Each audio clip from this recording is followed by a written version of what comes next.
মুসলিম জাতি অটুট রত্ন,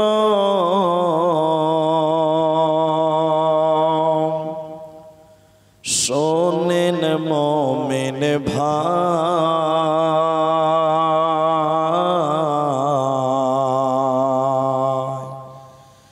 উৎপীড়নে ঈমান বৃদ্ধি, ভয় তো তাদের নাই।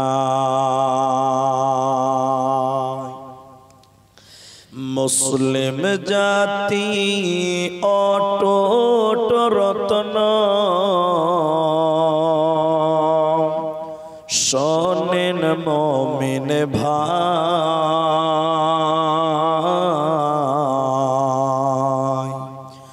উৎপীড়নে ঈমান বৃদ্ধি, ভয় তো তাদের নাই। মক্কায় এলো জুলুমের ঢেউ,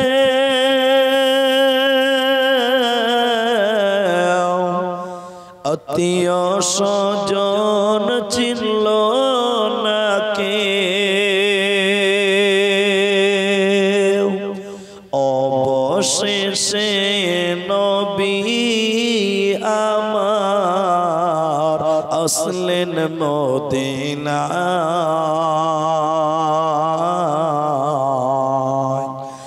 উৎপীড়নে ঈমান বৃদ্ধি, ভয় তো তাদের নাই।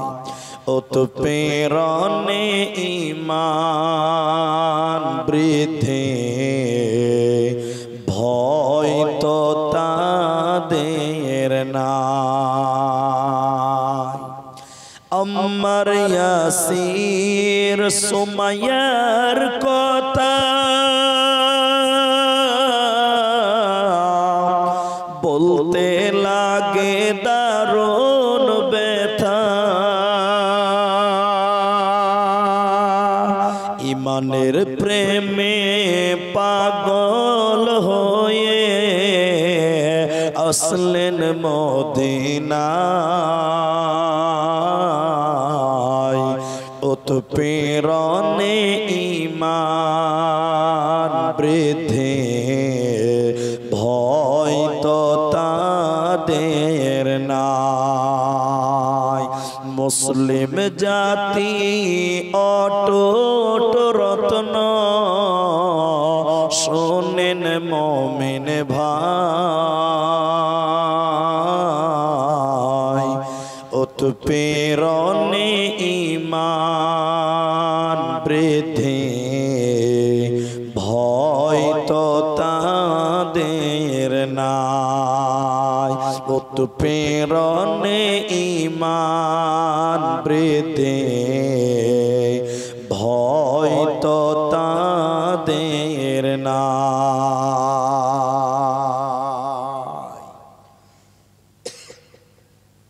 উপস্থিত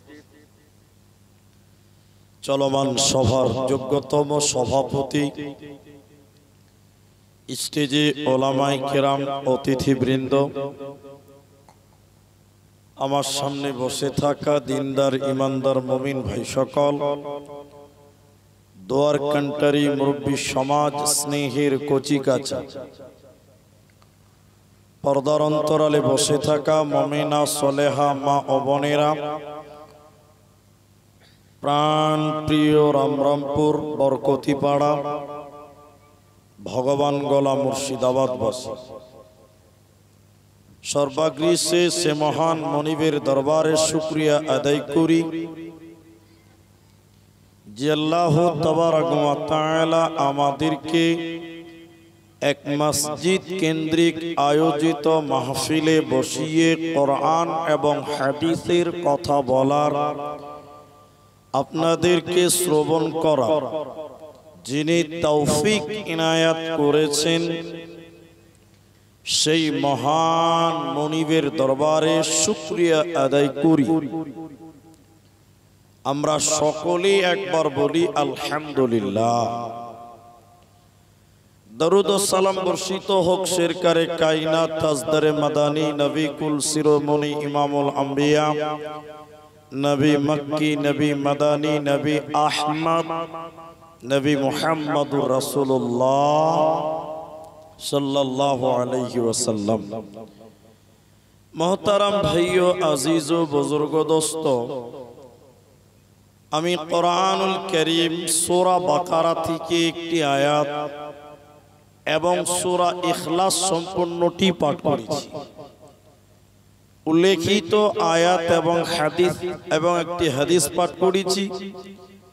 উল্লেখিত আয়াত এবং হাদিসকে কেন্দ্রবিন্দুর মধ্যে রেখে এক বিষয় কেন্দ্রিক বক্তব্য রাখবো, যদি আল্লাহ তৌফিক দেন তো। আলাইহি তাওয়াক্কালতু ওয়া ইলাইহি উনীব। মুহতারাম ভাইও বুজুর্গ দোস্ত, আমি আমার আলোচ্য বিষয় বলার পূর্বে দুটি কথা বলতে চাই। এটা খুব প্রয়োজন আছে বলেই। রাত গভীর হয়ে গেছে, এ সময় আপনাদের সামনে কি বক্তব্য রাখবো,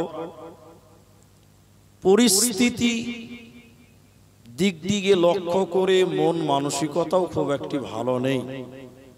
বর্তমান তামাম পৃথিবীতে মুসলিমদের যা অবস্থা, আমাদের যা অবস্থা, সব দিক দিয়ে চিন্তা ভাবনা করে মন মানসিকতা অত্যন্ত খারাপ।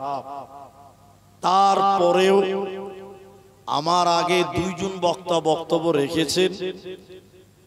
আমি হোসেননগর মোল্লাপাড়া ছক্করনগর মাদ্রাসা হাফিজিয়াতে কয়েকবার এসেছি, কয়েকটি বিষয় নিয়ে বক্তব্য রেখেছি, তবে আমার সব মনে নাই। তো আমার দু এক বছরের মধ্যে যেগুলো রেখেছি তার বাইরে আমি আপনাদের সামনে আজকে যে বক্তব্যের বিষয় নির্ধারণ করলাম বা নির্বাচন করলাম, সেটা হলো আল্লাহর মুত্তাকি বান্দা কারা, যারা জান্নাতে যাবে। এই আল্লাহ বলেছেন ইন্নালিল মুত্তাকিনা মাফাজা, নিশ্চয়ই মুত্তাকিরা বেঁচে গেছে। তার মানে আল্লাহ দুনিয়াতেই মুত্তাকিদের ব্যাপারে এত কনফিডেন্স দিয়েছেন, এত গ্যারান্টি দিয়ে বললেন যে মুত্তাকিরা জান্নাতে যাবে, এই ওরা বেঁচে গেছে, ওদের কোনো চিন্তা নেই। তার মানে মুত্তাকি বান্দা আল্লাহর জান্নাতে যাবে, এতে কোনো চিন্তা বলুন নাই। তো সেই মুত্তাকিদের বলার পূর্বে একটি মাত্র আবেদন করি, এটা আমার নিয়মের মধ্যেই। জানেন যে আপনারা যে আব্দুর রহমান বক্তা যেমন কথা বলে এবং বলায়, তা আমি আপনাদেরকে কিছু জিজ্ঞাসা করলে আপনারাও বলবেন, কারণ রাত অনেক হয়েছে। বলুন ইনশাআল্লাহ। অনেক জায়গার লোক কথা বলে না, অনেক জায়গায় আছে। যদি বলি ঠিক কি না, তখন এরকম করে মাথা হিলেছে। অথচ মাথার ওজন 5 কেজি আর জিহ্বার ওজন মাত্র 200 গ্রাম। জি, অথচ যখন ঠিক কিনা বলি তখন 5 কেজি হিলাচ্ছে, 200 গ্রাম হিলাই না। এগুলো হচ্ছে অতি বুদ্ধিমান লোক। এই জন্য আমরা জবান খুলে বলবো, বলুন ইনশাআল্লাহ। মাশাআল্লাহ মাশাআল্লাহ। আল্লাহ তাবারাক ওয়া তাআলা কিয়ামতের দিন যতগুলি দলকে নাজাত ঘোষণা করবেন, মুক্তি ঘোষণা করবেন, জান্নাতি ঘোষণা করবেন, তার মধ্যে একটি দলের নাম মুমিন, আরেকটি দলের নাম মুত্তাকি। সেই মুত্তাকি তাকওয়াওয়ালা পরহেজগার মানুষ হতে গেলে আপনাকে কোন কোন আমল করতে হবে, কোন কোন বিষয়ের উপরে বিশ্বাস করতে হবে, একটি একটি একটি একটি করে বলবো ইনশাআল্লাহ। তবে আল্লাহ সেই কথাগুলো বলার পূর্বে একটা আমল দাঁড় করিয়েছেন। আমাল কেন?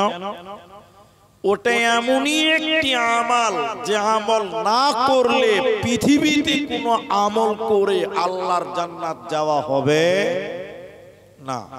সে আমলটার নাম কি? নামাজ। সে আমলটার নাম, এরা কথা বলে না, সে আমলটার নাম সালাত, নামাজ।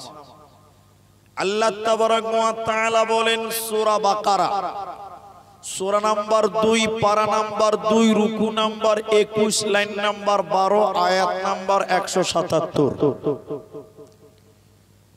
আয়াতের শুরুতে আল্লাহ নামাজের কথা বলেছেন। এটা মুত্তাকিদের গুণের কথা নয়, এটা বুঝাবার জন্য আল্লাহ আমলটা তুলে ধরেছেন এবং সারা পৃথিবীর মানুষকে আল্লাহ এভাবে বলছেন। কি আল্লাহ বলেন? বিসমিল্লাহির রহমানির রহিম।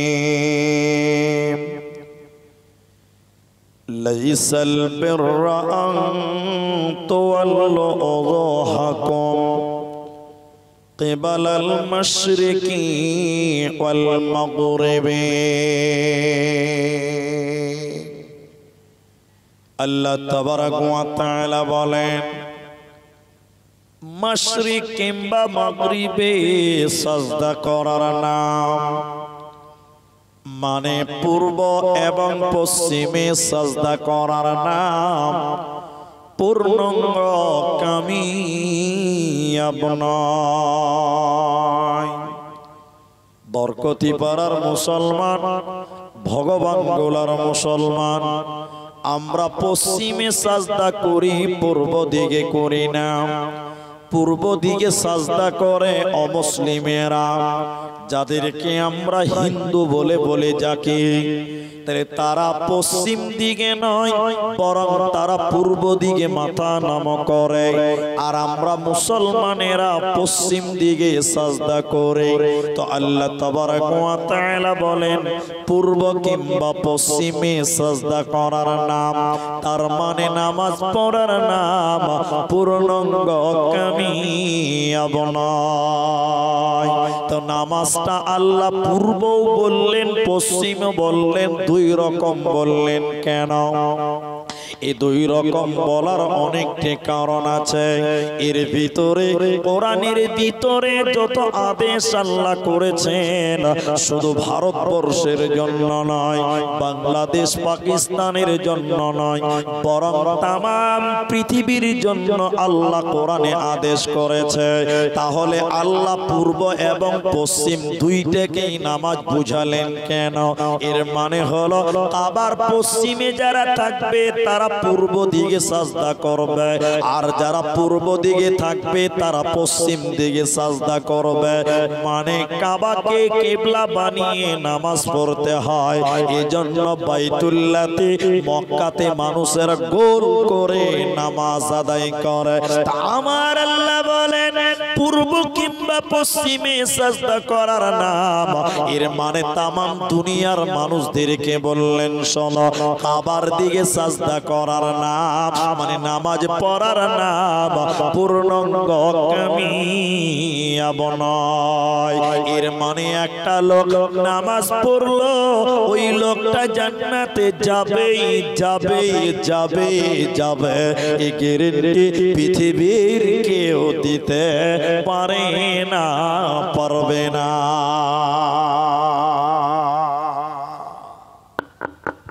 আমার দিকে দেখি, যত লোক নামাজ পড়ছে দুনিয়াতে এখন, আপনারা বলেন সব লোক জান্নাতে যাবে? সবাই বলুন জান্নাতে যাবে না, সব লোক জান্নাতে যাবে না। কেন? এটা বুঝিয়ে একটা উদাহরণ দিয়ে একটা হাদিস পড়ি। উদাহরণটা কি? এ বরকতি পাড়াতে জালসা, অনেক লোক ছক্কনগর থেকে এসেছেন যে এই পাড়াতে আমার বিহাই বাড়ি আছে, তো বিহাই বাড়ির গ্রামে জালসা, তো জালসাটা শুনিয়েছি। কেউ আবার এসছেন ডাঙ্গা কুচগিরিয়া থেকে যে বরকতি পাড়াতে জালসা আমার বিহাই গ্রাম, তো জালসাটা শুনিয়েছি। এই লোক কোনদিন নামাজ পড়ে না, বিহাই বাড়ি এসেছে জালসাতে, এসারের আজান দিয়েছে, এখন ও বেচারা দেখছে যদি নামাজটা না পড়ি তাহলে তো মান সম্মান থাকবে না। কি বলছেন, এরকম লোক আছে না? হ্যাঁ না বলে। বিহাইকে দেখাবার জন্য কিছু মাল আছে যারা মসজিদে ঢুকেছে। আচ্ছা বলুন, এই মালগুলো জান্নাতে যাবে? সবাই বলুন যাবে। অনেক জামাই এসেছে গ্রামে জালসা, শ্বশুর ঘরে জালসা, তো শ্বশুর গ্রামে জালসা এসেছে, দেখছে যে সমন্ধি শালা সবাই আছে, সবাই নামাজ পড়ছে, আমি যদি নামাজটা না পড়ি তাহলে কেমন হয়। অনেক জামাই শ্বশুরকে দেখাবার জন্য নামাজ পড়ে। বলুন এরকম জামাই আছে না? আচ্ছা, এই নামাজ পড়ে কোনো জান্নাত হবে? তাহলে সব নামাজ আল্লাহর জান্নাতে নিয়ে যেতে পারবে? সবাই বলুন না। কেন? কোরআন থেকে আপনাদেরকে বলছে, শুনে নেন। আল্লাহ তাবারাক ওয়া তাআলা বলেন, ফাওয়াইলুল লিল মুসাল্লিন। ওয়াইল নামে একটা জাহান্নাম আছে। জাহান্নামের 7খানা দরজা আছে, স্তর আছে। ওই 7টি জাহান্নামের স্তরের ভিতরে একটি দরজার নাম, একটি স্তরের নাম হলো ওয়াইল। আল্লাহ বলেন, ওয়াইল নামে একটা জাহান্নাম আছে। ওই জাহান্নামে চোর যাবে না, লম্পট যাবে না, মাতাল যাবে না। ওই জাহান্নাম যাবে কারা? যারা নামাজ পড়েছিল, দুনিয়াতে নামাজ কায়েম করেছিল। এর মানে নামাজি আল্লাহর জাহান্নাম যাবে। এই জন্য আল্লাহ বলেছেন, ফাওয়াইলুল লিল মুসাল্লিন। ওয়াইল নামে একটা জাহান্নাম আছে। ও জাহান্নামে নামাজিদেরকে দেওয়া হবে, অন্য কেউ সে জাহান্নাম যাবে না। এই জন্য মনে রাখবেন, সব নামাজ আল্লাহর জান্নাতে যাবে না, দেবে না, পাবে না। তাই আল্লাহ তাবারাক ওয়া তাআলা কোরআনে বললেন, শোনো, নামাজ পড়ার নাম পূর্ব পশ্চিমে সাজদা করার নাম, পূর্ণাঙ্গ কামিয়াব না।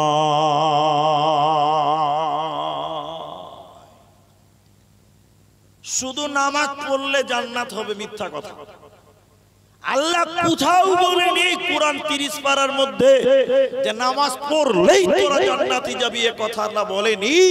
তার কারণ হলো রাসূলের পেছনে নামাজ পড়েছে, রাসূলকে ইমামতিতে পেয়েছে, এরপরও কিছু মানুষ ওই নামাজ পড়ে আল্লাহর জান্নাত যেতে পারবে না। ওরা কারা? মুনাফিক। ওরা কারা? কথা বলেন না, মুনাফিক। মুনাফিকেরা রাসূলের পেছনে নামাজ পড়েছে, অথচ জান্নাত যাবে না।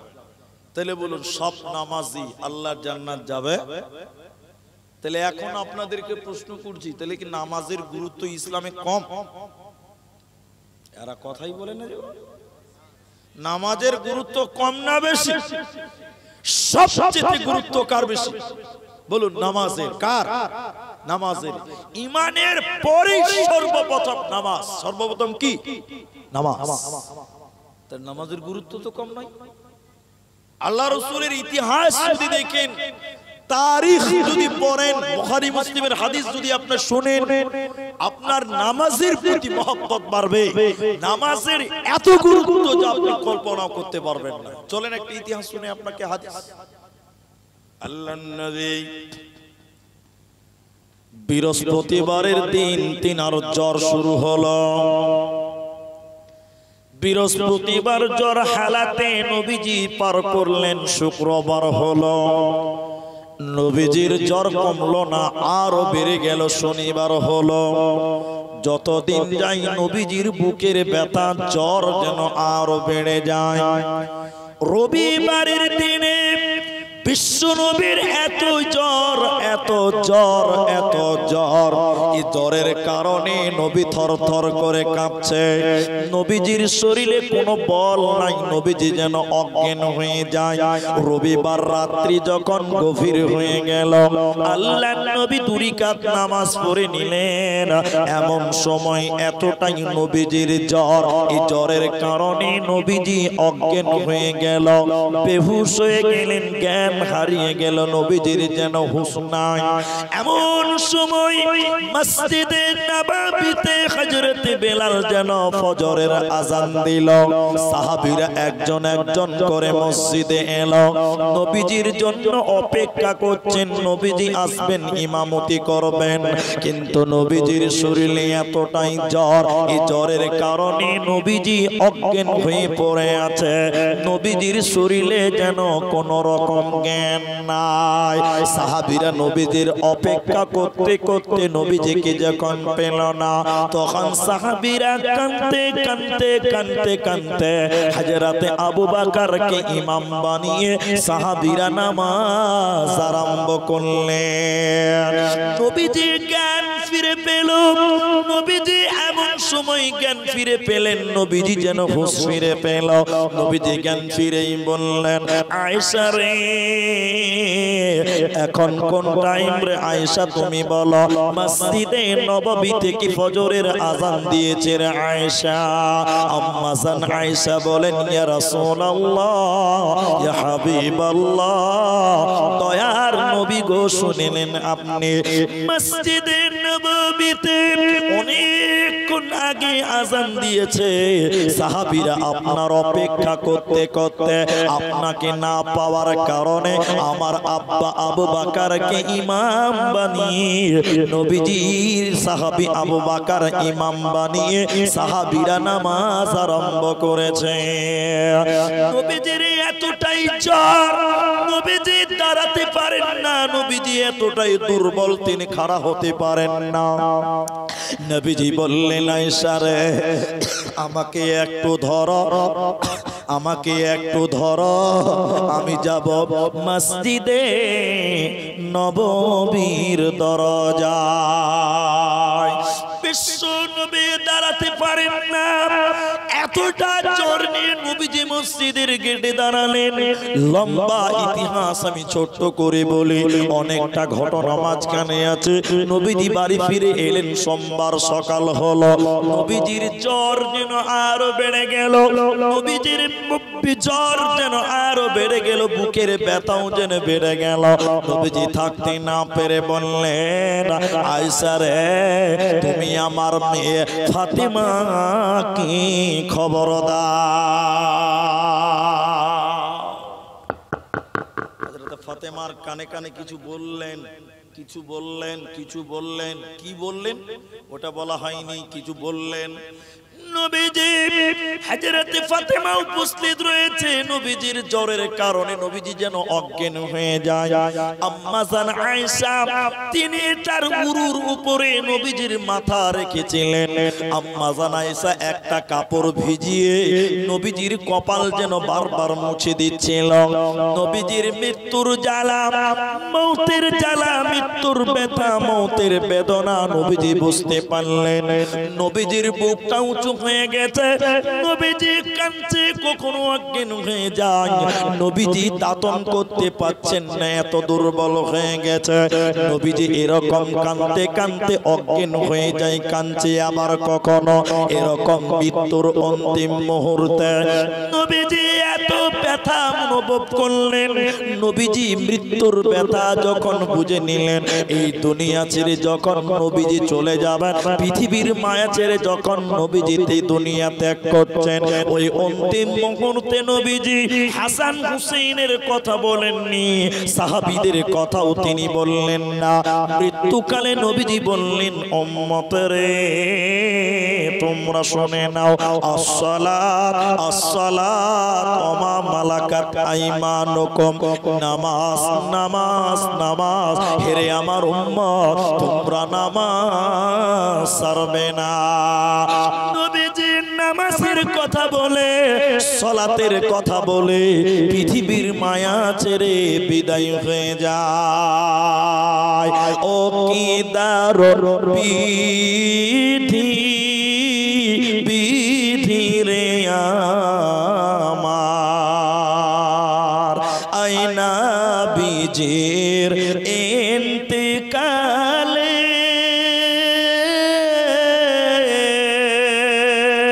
কাদালেন সকলে রে আমার, নবীজির ইন্তেকালে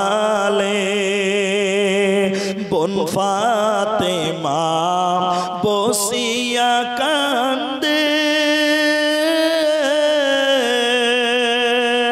আঁচল ভিজায় চোখের জলে নবীজির ইন্তেকালে ও কি দারুণ বিধি বিধি রে আমার হাসান কান্দে হুসেন রে কান্দে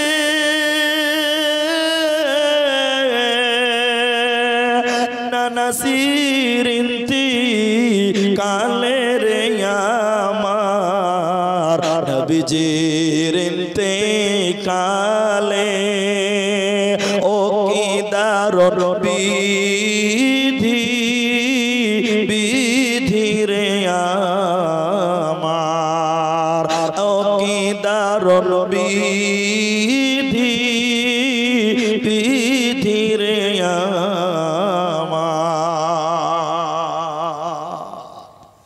মৃত্যুর পূর্ব মুহূর্তে নবীজির বুকটা যেন উঁচু হয়ে গেছে আর তিনি শ্বাস নিতে পারছেন না ইন্নালিল মাউত লা সাকরাতুন বুখারী মুসলিমের হাদিস নবীজি কাঁদতে কাঁদতে বললেন মৃত্যুর জ্বালা বড় কঠিন মৃত্যুর যন্ত্রণা বড় শক্ত এই বলে কাঁদতে কাঁদতে নবী বললেন হে উম্মত আসসালাত আসসালাত নামাজ নামাজ আমার উম্মত তোমরা আমার পরে তোমরা নামাজ ছাড়বে না এখন আপনারা সবাই বলুন তাহলে নামাজের গুরুত্ব ইসলামে কম না বেশি সবচেয়ে গুরুত্ব বেশি কার নামাজের অথচ এমনও মুসলমান আছে নামাজ পড়ে না আছে না আহারে এদিকে নাই নামাজ পড়ে না এমনও মুসলমান আছে নামাজ তো পড়েই না উল্টা বলছে যে মুলি সাহেব নামাজ না পড়তে পারি ঈমান ঠিক আছে টাটকা শয়তানি বলে ঠিক না জোরে বলো নামাজ পড়ি না ঈমান ঠিক আছে এরকম বলনে वाला নাই আপনাদের দিকে আবার অনেক লোক আছে দেখবেন নামাজ পড়ে না ওরা আবার বড় বড় গরু কুরবানি দেয় কুরবানিতে এরকম লোক মনে হয় এলাকাতে নাই খালি আমাদের দিকে আছে নাকি আহারে নামাজ পড়ে না জলসাতে 50,000 টাকা দান করে জলসাতে 10,000 টাকা দান করে অথচ নামাজ পড়ে না এরকম মাল এলাকাতে নাই ভাই আহারে হাদিস যে আমার ভাই সিরাজুল ক্যাম্প প্রথমে খেল করিনি এখন বলছি হাদিসের বলা হয়েছে আউয়ালু মা ইউহাসাবু বিহিল আবদ বান্দাকে কিয়ামতের দিন নামাজের কথা জিজ্ঞাসা করা হবে সর্বপ্রথম কি জিজ্ঞাসা করা হবে নামাজ তখন আপনাকে আল্লাহ বলবে এই এই এই এই হবিবুর নামাজের হিসাবটা দে তখন হবিবুর যদি বলে আল্লাহ জালসাতে 20,000 টাকা দিয়েছিলাম এটা আগে লাও তারপরে নামাজেরটা দিব আল্লাহ মানবে এরা বলে না মানবে আল্লাহ বললেন এই আব্দুর রহমান চল 20 বছর বেঁচে ছিলি নামাজের হিসাবটা দে তখন আব্দুর রহমান যদি বলে আল্লাহ বড় কুরবানি দিয়েছিলাম ওটা আগে লাও তারপরে নামাজেরটা দেখছি আল্লাহ কি করবে এই চল চল জাহান্নামে ধরে দাঁড়া তাহলে যার নামাজ নাই অন্য কোন ইবাদত করে তার কোন লাভ সবাই বলুন লাভ তাহলে সর্বপ্রথম কি করতে হবে নামাজ আল্লাহ এরপরেও বলছেন নামাজ পড়াটাই পূর্ণাঙ্গ কামিয়াব নয় নামাজ পড়লেই যে বেঁচে যাবে এমনটা নয় নামাজের সঙ্গে সঙ্গে আরো কিছু কাজ তোমাকে করতে হবে এবার আল্লাহকে বলেন আল্লাহ মুত্তাকি হতে চাই তোমার পরহেজগার বান্দা হতে চাই আমাকে কি করতে হবে নামাজ তো পড়তেই হবে এটা তো মাপ নাই আর কি করতে হবে আল্লাহ তাবারাক ওয়া তাআলা বলেন ওয়ালাকিন্নাল বিররা মান আমানা বিল্লাহি ওয়াল ইয়াউমিল আখির ওয়াল মালাইকা ওয়াল কিতাবি ওয়ান নাবিয়্যিন আল্লাহ তাবারাক ওয়া তাআলা বলেন নামাজ তো নারী এবং পুরুষ সবাইকে পড়তে হবে। যদি তোমরা মুত্তাকি হতে চাও তবে তোমাদের 5টা বিষয়ের উপরে তোমাদের ঈমান রাখতে হবে। সবাই বলুন, কেউ বাদ যাবেন না। কটা? জোরে বলুন। 5টা। আল্লাহ 5টা ঈমান কি, কোন কোন গুণে গুণান্বিত আমরা হব তো জান্নাতি হব, মুত্তাকি হব। 1 নাম্বার আল্লাহ বলেন, মান আমানা বিল্লাহি, আল্লাহর উপরে ঈমান। যখন তোমরা আল্লাহর উপরে ঈমান আনবে, সাহাবীদের মতন যখন তোমরা ঈমান আনবে, আমি আল্লাহ তোমাদেরকে মুত্তাকি বলবো আর তোমাদেরকে জান্নাতুল ফিরদাউসের মেহমান বানিয়ে দেব। তোদের কোনো চিন্তা হবে না, থাকবে না, থাকবে না।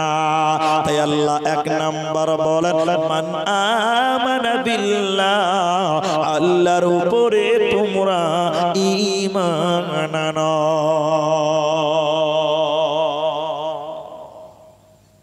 এখন বাস্তবে দুটি কথা বলবো, একটু হ্যাঁ না বলবেন। আপনাদের এলাকায় যেগুলো নেতা আছে, নেতা আমি কাউকে চিনি না, কিন্তু আবার ধরে লিয়েন না যে নেতাকে বলে গেল, মুশকিল হয়ে যাবে। আমি কাউকে চিনি না। নেতার পেছনে কিছু চামচা ঘুরে বেড়ায়, হ্যাঁ না বলেন? এরা ওই চামচাকে দেখলে মনে হবে ওই বড় নেতা, ঠিক কিনা? হ্যাঁ না বলে? মানে চেলা চামচা যেগুলো আছে ওদের ভাবসাব এত বেশি, দেখে মনে হবে এ শালাই মনে হয় এমএলএ বটে, ঠিক কিনা? হ্যাঁ না বলে? অতটুকু হলো গোলাম, চামচা। আর নেতার পেছনে খালি চামচাগিরি করে বেড়ায়। এগুলো কিছু লোক এলাকাতেও আছে, জ্ঞান নাই আছে। তো আবু জেহেল নেতা, আবু জেহেলেরও কিছু চামচা এলাকাতে কি বলছেন ছিল না? নাই? সবাই বলো ছিল। মক্কাতে বেশ কিছুদিন পর 2 জন মানুষ একসঙ্গে ঈমান এনেছিলেন। ওরা মক্কার লোক নয়, ওরা বিদেশের লোক ছিল। মক্কাতে ঘুরতে এসে থেকে গেছিল, ইতিহাস বলছি না আমি।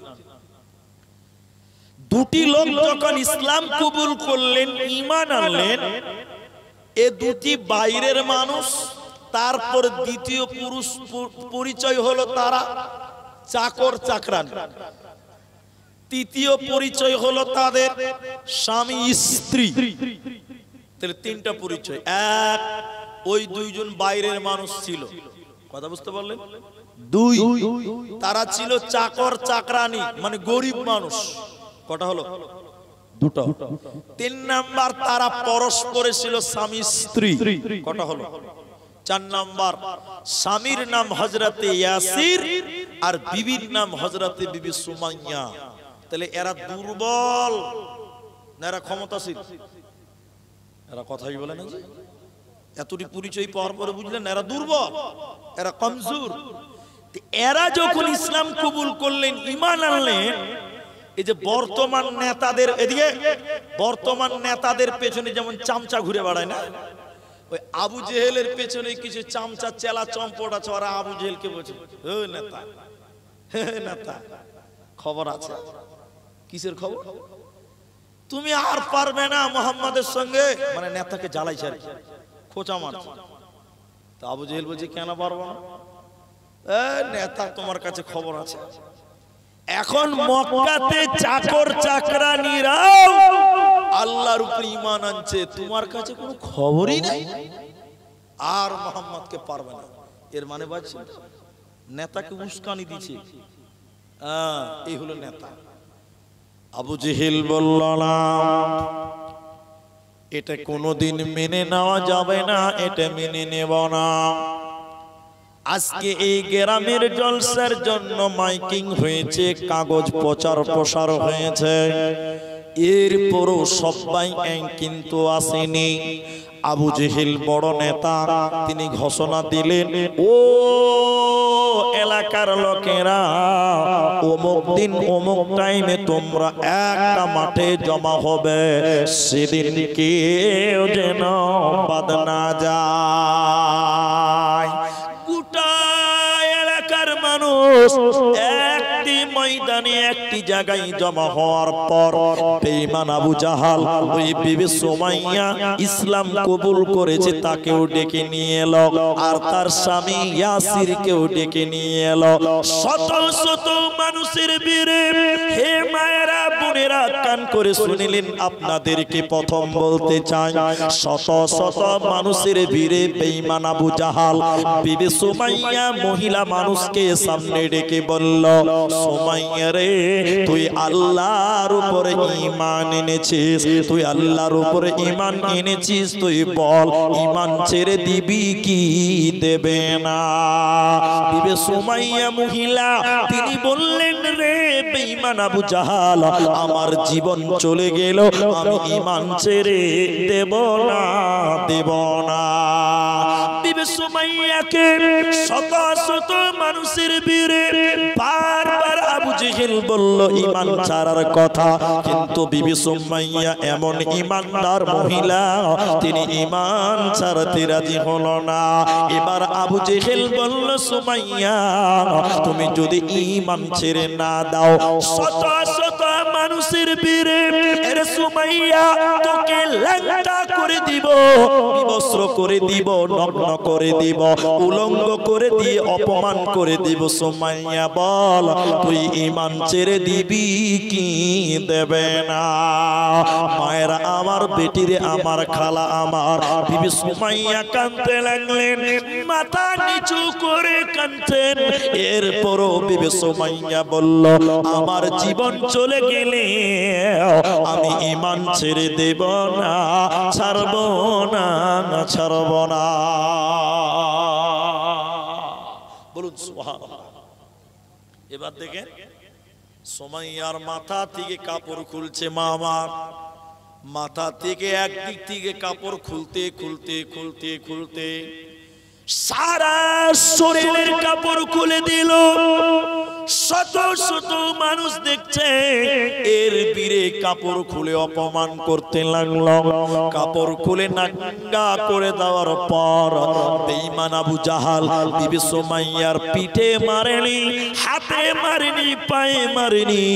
বিবি সুমাইয়ার লজ্জাস্থানের ভিতরে পেশাবের রাস্তাতে পরলম ঢুকিয়ে দিয়েছিল, তলোয়ার ঢুকিয়ে দিয়ে গণধর্ষণ করে পৃথিবী থেকে বিদায় করে দিয়েছিল।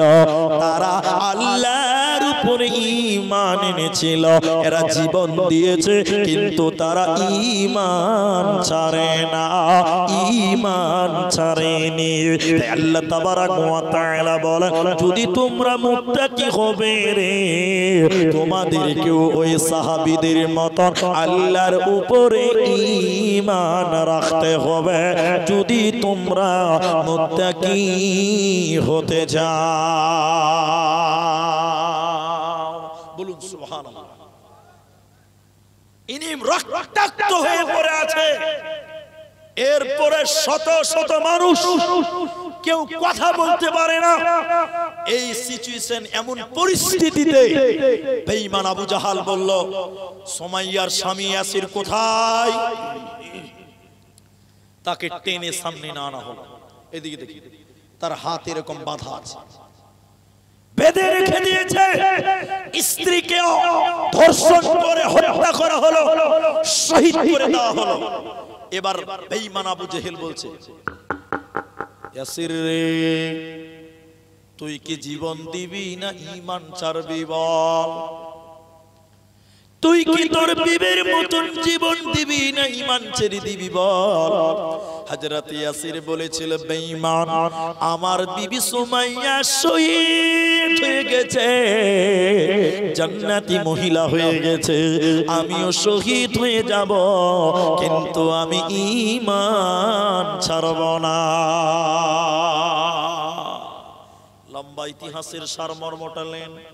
এবার বারবার বলে যখন হলো না, হযরত ইয়াসিরকে মাটিতে ফেলে দিল। ইয়াসিরের দু পায়ে দুটি শিকল বাঁধলো, জিঞ্জির শিকল, বুঝেন তো? এবার ইয়াসিরের ডান দিকে একটা ঘোড়া, বাঁ দিকে একটা ঘোড়া। ইয়াসিরের ডান দিকের পায়ের ঘোড়াটা ডান দিকের ঘোড়ার পায়ে বেঁধে দিল। ইয়াসিরের বাঁ পায়ের শিকলটা বাঁ দিকের ঘোড়ার পায়ে বেঁধে দিল। দুটি পায়ে শিকল বাঁধা আছে, দুদিকে দুটি ঘোড়ার পায়ে বাঁধা আছে। দুটি ঘোড়া দুই দিকে মুখ করে আছে। বেঈমান আবু জাহাল ইয়াসিরকে বলল, ইয়াসির রে, তুই দেখ মওত কত ভয়ঙ্কর, মৃত্যু কত ভয়ঙ্কর, দেখ তুই ঈমান ছেড়ে দিবি কি দেবে না? হযরত ইয়াসির কাঁদতে কাঁদতে বলেছিলেন, আমি মৃত্যুকে ভয় পাই না, আমার জীবন যদি চলে যায় আমি আল্লাহর উপরে ঈমান এনেছি, ঈমান ছেড়ে দেব না, ছাড়ব না। বেঈমান আবু জাহাল দুইটি ঘোড়াকে দুই দিকে তেড়ে দিল। হযরত ইয়াসিরের দুই পায়ের মাঝখান দিয়ে ছিঁড়ে গেল, দ্বিখণ্ড হয়ে গেল, জমিনে পড়ল। হযরত ইয়াসির দুখণ্ড হয়ে মারা গেল, শাহাদা বরণ করে নিল। ঈমানের উপরে চলে পৃথিবী ছেড়ে দিল। তারা আল্লাহর উপরে ঈমান এনেছিল, এরা জীবন দিয়েছে, কিন্তু তারা ঈমান ছাড়ে না। দেখো কেমন ঈমান এনেছে আমার নবীর সাহাবারা, সেই যুগের সাহাবারা। হযরত বিলাল এনেছে ঈমান কত কষ্ট করে, মরুভূমির গরম বালুতে তাজা রক্ত ঝরে, তবু বিলাল ছাড়িনি ঈমান, পড়ে লা ইলাহা ইল্লাল্লাহ। দেখো কেমন ঈমান এনেছে আমার নবীর সাহাবারা, সেই যুগের সাহাবারা। হযরত হানজালা এনেছে ঈমান কত কষ্ট করে, বিয়ের পরে প্রথম রাতে ছিলেন বাসর ঘরে, যুদ্ধের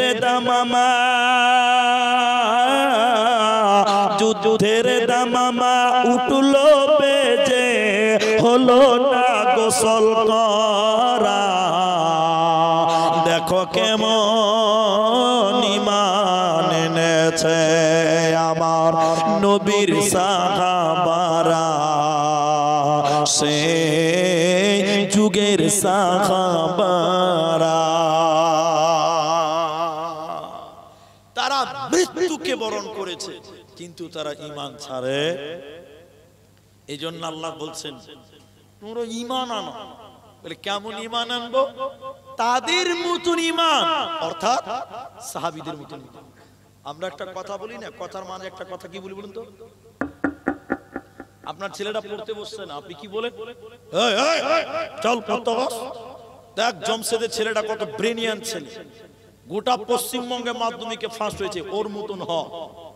আমরা বলি কি বলি না? হয় আরে কথাই বলে না যে আরে উনকে ছেলের মতন হ, যে ছেলেটা গোটা মুর্শিদাবাদের টপ এর মতন হ। তা আমরা মানুষদেরকে তুলনা করি। তা আল্লাহ বলছেন, এই এই তোমরা ঈমান আনো। বলে কার মতন আনবো? ওই সকল ব্যক্তিদের মতন যাদেরকে আল্লাহ বলেছেন রাদিয়াল্লাহু তাআলা, তাদের প্রতি আল্লাহ রাজি। তাদের প্রতি কারা রাজি? আল্লাহ। আল্লাহ তাদের প্রতি যেমন রাজি, তারাও তেমন আল্লাহর প্রতি রাজি। ছিল কি ছিল না? ছিল। এজন্য আরেকটি কথা মাঝখানে বলি, খাইরিহি ওয়া শাররিহি মিনাল্লাহি তাআলা। ভালো মন্দ যা কিছু হচ্ছে করাচ্ছেন কে? একটু আল্লাহর নাম মহব্বতে বলুন, করাচ্ছেন কে? আল্লাহ। এটা বিশ্বাস করতে হবে। এটা কি করতে হবে বলো? বিশ্বাস করতে হবে। আমরা এই বিশ্বাসে বিশ্বাসী তো ইনশাআল্লাহ। আল্লাহ বলেন যদি তোমরা মুত্তাকি হবে, আল্লাহর প্রতি পূর্ণাঙ্গ ঈমান, পূর্ণাঙ্গ ভরসা তোমাদের থাকা চাই, যদি তোমরা মুত্তাকি হবে। তাহলে আল্লাহ বলেন পাঁচটা বিষয়ের উপরে তোমরা ঈমান আনাও। এক নাম্বার আল্লাহর উপরে ঈমান। দ্বিতীয় নম্বর আল্লাহ বলেন ওয়াল ইয়াউমিল আখিরে, আখিরাতের উপরে, পরকালের উপরে ঈমান। এই পৃথিবীটা এমন একটি জায়গা, এই পৃথিবীতে আমরা কেউ থাকার জন্য আসিনি। একদিন এই পৃথিবী ছেড়ে আমাদেরকে চলে যেতে হবে। পরকাল আল্লাহ সুসজ্জিত করে রেখেছেন। আল্লাহ বলেন বাল তুসিরুনাল হায়াতাদ দুনিয়া, তোমরা কি এই দুনিয়ার প্রেমে ডুবে গেছো? আখিরাত তোমাদের জন্য সুসজ্জিত করে আমি আল্লাহ সাজিয়েছি। অতএব দুনিয়া থাকার জায়গা নয়, আখিরাতকে তোমরা বেশি বেশি স্মরণ করো। এজন্য কবি বলছে এ দুনিয়া रहने के लिए नहीं है बल्कि जाने के लिए आना है, अगर रहने के लिए आना तो जगह ही नहीं मिलता। এই পৃথিবীতে আমরা কেউ থাকার জন্য আসেনি। দুনিয়া যদি থাকার জন্য হতো আজকে হযরতে নবী মুহাম্মদ কে দেখতে পাওয়া যেত, হযরতে ঈসা আলাইহিস সালাম কে দেখতে পাওয়া যেত, হযরতে আদম কেও দেখতে পাওয়া যেত, উমরের মতন সিংহ পুরুষটাকে দেখতে পাওয়া যেত। অতএব পৃথিবীতে কেউ থাকবে না, পৃথিবীতে আমরা কেউ থাকার জন্য আসেনি। আল্লাহ কোরআনে বলেছেন ইন্না ইলাইনা ইয়াবাহুম সুম্মা ইন্না আলাইনা হিসাবাহুম। আল্লাহর কাছে তোদের যেতে হবে, হিসাবটা তোদের দিতেই হবে। অতএব আখিরাতের উপরে তোমরা ঈমান আনাও। আখিরাত সম্পর্কে 2 মিনিট দুটো কথা বলবো, একটু আমার দিকে তাকান ভাইজান, এই কথাগুলো আপনার কাজে লাগবে। একটা লোক কিয়ামতের দিন ওকে আল্লাহ বলছেন ওই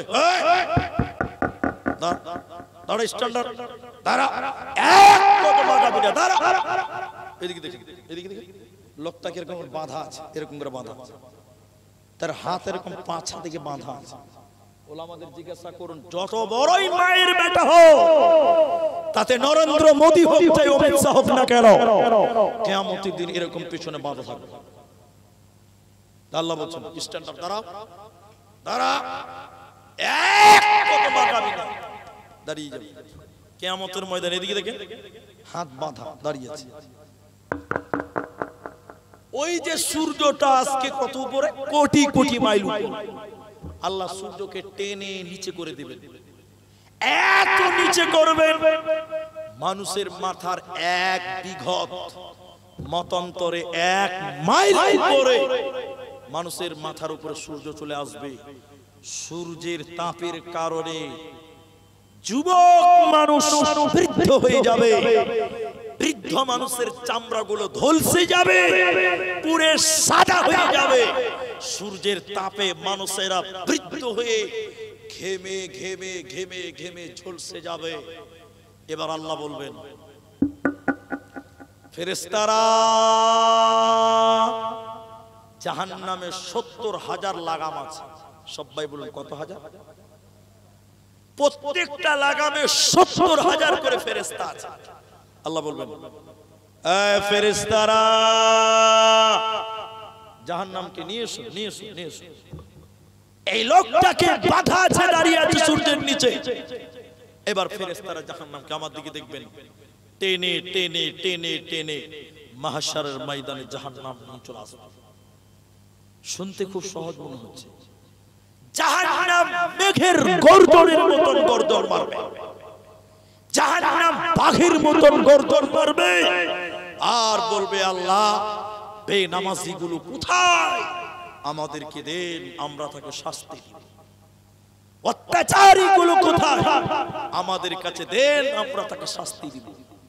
জাহান্নাম দাও দাও করে জ্বলছে, এই লোকটাকে বাধা আছে, ওই জাহান্নামটা দেখবে জাহান্নাম সে কি করবে বলুন তো?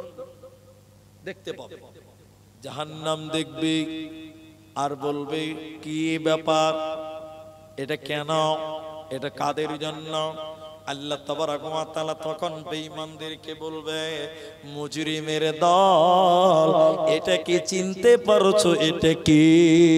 আমার আল্লাহ তখন বলবে, হাযিহি জাহান্নামুল্লাতী কুনতুম তুআদুন, এটাই সে জাহান্নাম, দুনিয়াতে তোমাদের এরই কথা বলা হয়েছিল। মুলবিরা বলেছিল, আলেমেরা বলেছিল, ইমামেরা বলেছিল, বক্তারা বলেছিল, পরকালের কথা বলেছিল, কিন্তু দুনিয়াতে তোমরা পরকাল মানো নাই। এজন্য আল্লাহ বলেছেন, এক নাম্বার আল্লাহর উপর ঈমান, দ্বিতীয় নম্বর ওয়াল ইয়াউমিল আখিরে, আখিরাতের উপরে ঈমান। যে লোকটা আখিরাত মানে না, যে লোকটা পরকাল মানে না, ওই লোককে আল্লাহ জান্নাতে দেবে না, ও মুত্তাকি হতেও পারবে না। এরই নাম পরকাল। নাম্বার 3, আল্লাহ তাবারাক ওয়া তাআলা বলেন, ওয়াল মালাইকা,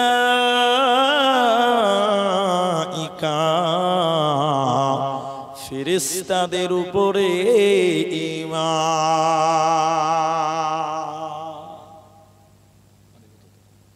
আচ্ছা, আপনারা মুখ খুলেন, ফেরেশতা দেখেছেন আপনারা? কেউ দেখেন? এবার দেখতে পাবেন, দেখবেন, ফেরেশতা দেখা হবে। একটু বসে বসে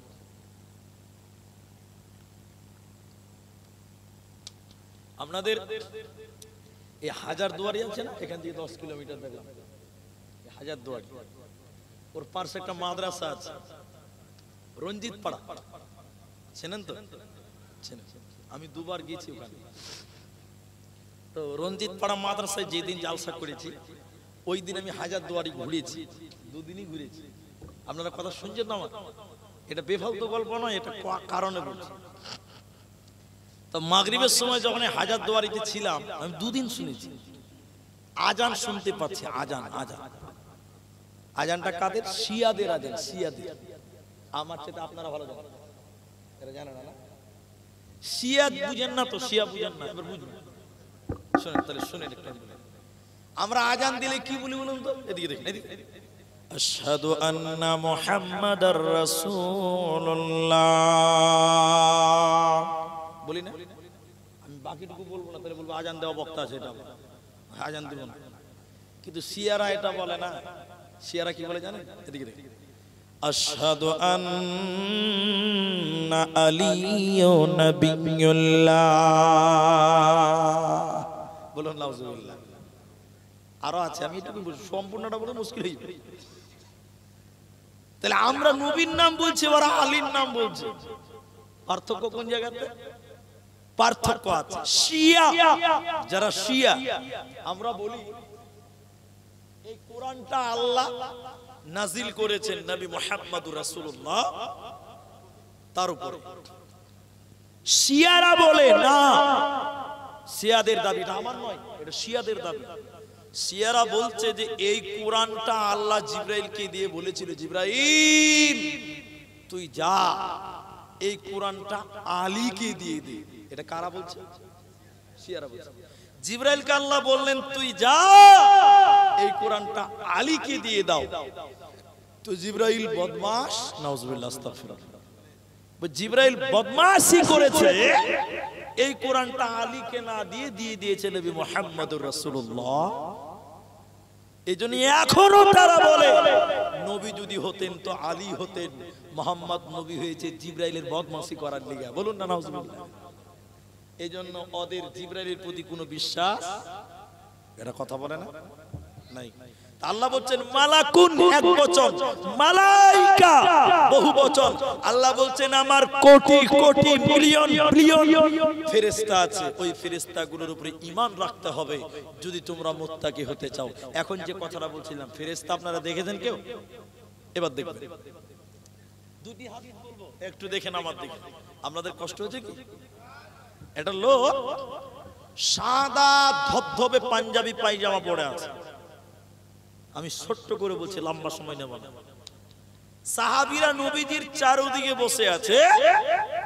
ওই লোকটা যে সাদা পোশাক পরে আছে, ওই লোকটা এসে রসুলের সামনাসামনি একদম হাঁটুর সঙ্গে হাঁটু লাগিয়ে বসেছে। বসে বলছেন, মুহাম্মদ সাল্লাল্লাহু আলাইহি ওয়াসাল্লাম, আপনি দিন কি, দিন সম্পর্কে বলুন। নবী সাল্লাল্লাহু আলাইহি ওয়াসাল্লাম বললেন, এটা এটা এরকম সেরকম, এটাকে দিন বলা হয়। তখন যে লোকটা জিজ্ঞাসা করছে, ও আবার বলছে যে আপনি ঠিকই বলেছেন। তার মানে কি বলেন তো? উত্তর জানা আছে। যদি না জানতো তো ঠিক আছে না, ঠিক আছে, বুঝলো কি করে? কথা বুঝতে পারলেন? হ্যাঁ না বলেন। আবার বলছে, মুহাম্মদ সাল্লাল্লাহু আলাইহি ওয়াসাল্লাম, ঈমান সম্পর্কে বলুন। আল্লাহ রাসূল বললেন, এটা এভাবে এভাবে চলা বলার নাম ঈমান। লোকটা আবার বলছে, আপনি ঠিকই বলেছেন। সুবহানাল্লাহ বলেন। তার মানে এটাও তার জানা আছে। অনেক কথা, আমি সম্পূর্ণটা বলছি। লোকটা চলে যাচ্ছে, লোকটা চলে যাচ্ছে। চলে যাওয়ার পর আল্লাহ রাসূল বললেন, এই এই এই, তোমরা এই লোকটাকে চেনো? সাহাবীরা গাল চুলকাচ্ছে, চিনতে তো পারি না। রাসূল বললেন, চিনবি কি করে? এটাই হলো জিবরাইল। বলুন সুবহানাল্লাহ। এটা কে? জিবরাইল। আরেকটা শোনাই, আরো ভালো করে বুঝতে পারবেন, জিবরাইল দেখতে পাবেন। একটা লোক টাক, টাক কি বুঝেন তো? কি বুঝেন? টাক, অনেকে বলে টাকলা। কে বলে? যেমন একটা লোক এরকম বাসে উঠেছে, এটা বলেছি আপনাদের মনে আছে? একটা লোক বাসে উঠেছে, বাসে বাসে সিটে বসে আছে। ওই লোকটার মাথায় চুল নাই, টাকলা টাক। আর একটা মেয়ে লোক একটা বাচ্চা নিয়ে কোলে উঠেছে, কোলে নিয়ে উঠেছে, তো সিট পাই। আমি সিটে বসে আছি, আমার পাঁচজনের মেয়ে ছেলেটা বাচ্চাকে কোলে নিয়ে দাঁড়িয়ে আছে, আমার সাইডে বাচ্চাটা দাঁড়িয়ে আছে।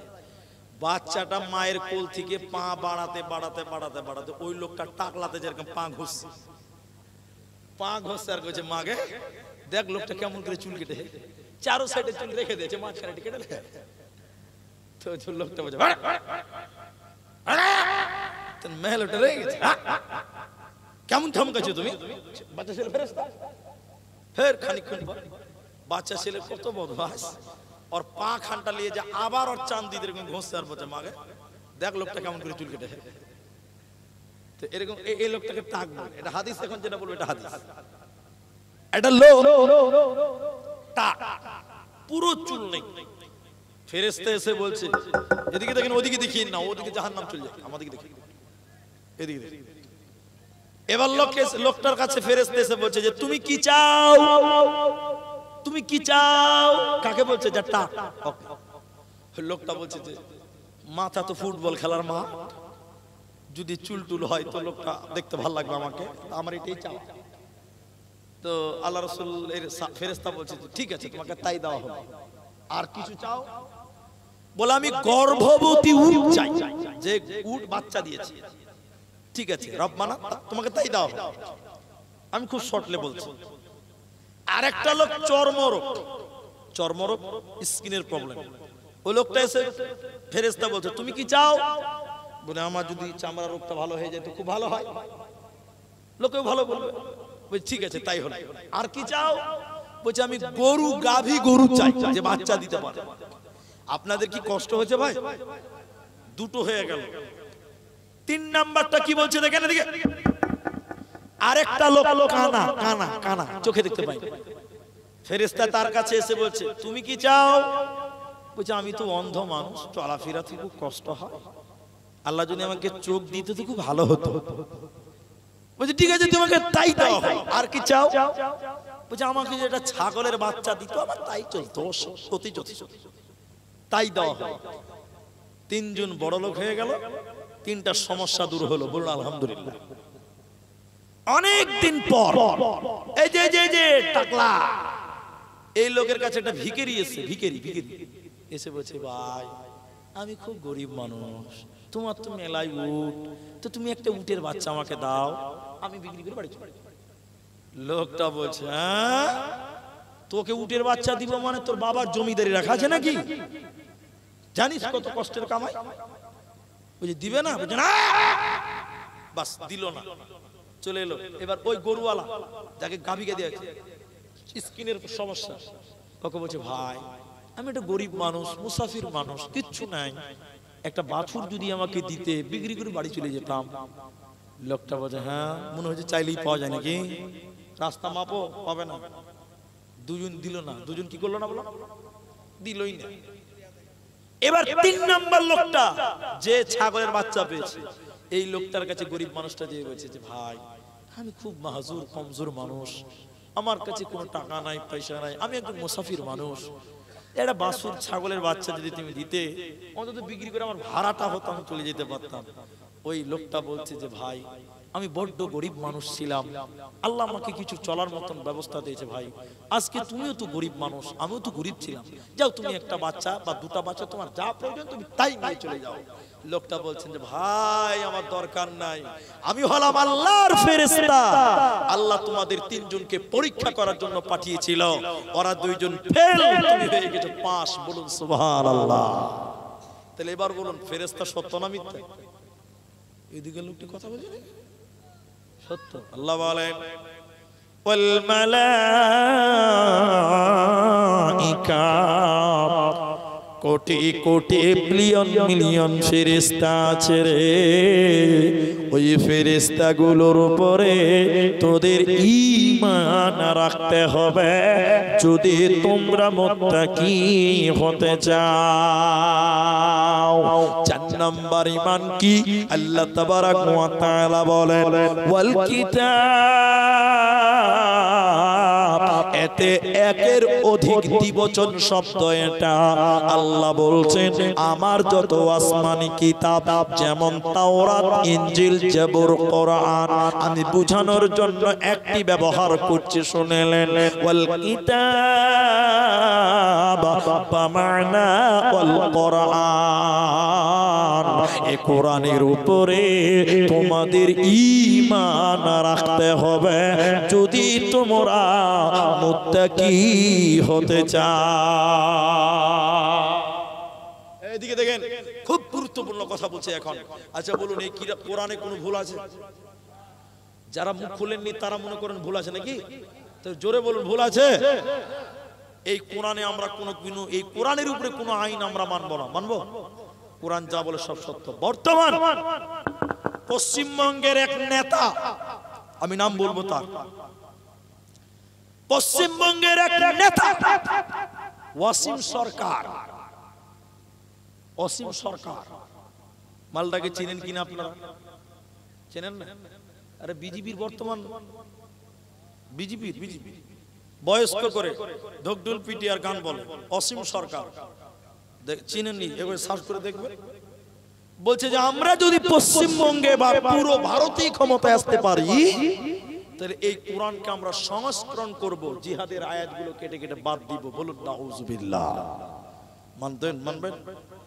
আজকে বর্তমানে একটা বিল পাস হয়ে গেছে, খুব দুঃখিত, মুসলমান মরে যাওয়া উচিত তোমরা।